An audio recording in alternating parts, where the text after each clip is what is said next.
Praise be to you, Jesus. This is Father Josavantapani SMA.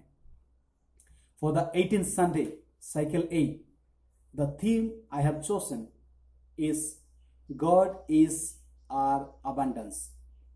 The first reading, Isaiah chapter 55, it is said, God gives us food free of cost. He provides us abundantly. Of course, food for our souls by listening to the word of God and obeying his commandment. In the Gospel, St. Matthew chapter 14, it is said, God multiplies 5 loaves of bread and 2 fish and feeds 5,000 men, except women and children. And of course, he teaches them, that is, the teaching is the food for the soul. In the second reading, St. Paul writes to the Romans, where he said, when God is our abundance, we need not worry. We are conqueror of hardship, peril, distress, and so on, because God blesses us abundantly. Psalm 23, verse 5, it is said, my cup is overflowing. That means God has blessed us abundantly. He gives us whatever we need and more than what we require. In St. John chapter 10, verse 10, it is said, Jesus came to the world so that we may have life in abundance. When we read book of Genesis chapter 12 to 24, we find Abram was blessed with plenty. He became the father of great multitude.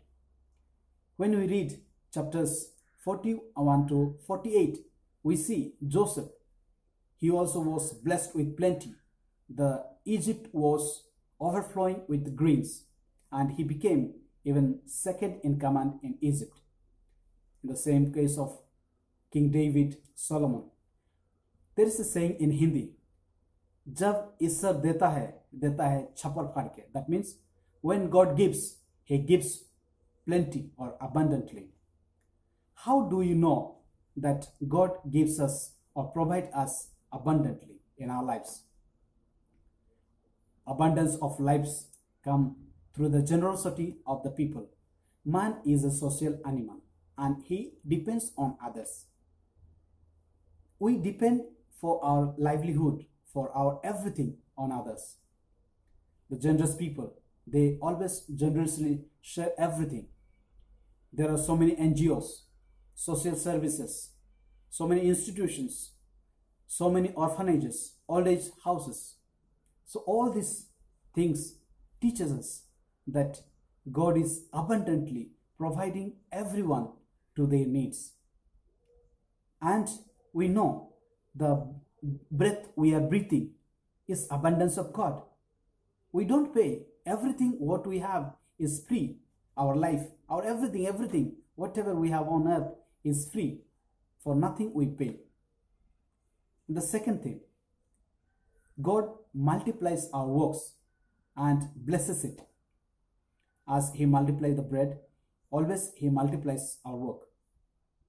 There is a saying, God helps those who help themselves. See, suppose if I plant a jackfruit seed or a mango seed, then they become a big tree, and later the mango, thousands of mango we get, even jackfruits, hundreds of jackfruits we get. That's how God multiplies our work and he blesses us. That's always we get blessing from God. Even Jesus came and blessed us. He blessed especially to take care of our soul so that we may go to heaven. Sometimes we lose our way. We deviate our mind. We have to be grateful for whatever we have received. We have to be generous whatever we have received. We have to be dependent on God because the divine providence of God is abundant in our life. So sometimes we are astray. To be in focus with God, the church provides sacraments, sacrament of reconciliation, the Eucharist, so that they keep us always holy. and we are in tune with God, and always we receive blessing, plenty of blessings. When we have blessings, then only we can share. So my dear friends, let us ask God to bless us abundantly so that we may share the faith, the love that we have received from God abundantly to others, so that others may recognize and say, He is another Christ. Thank you.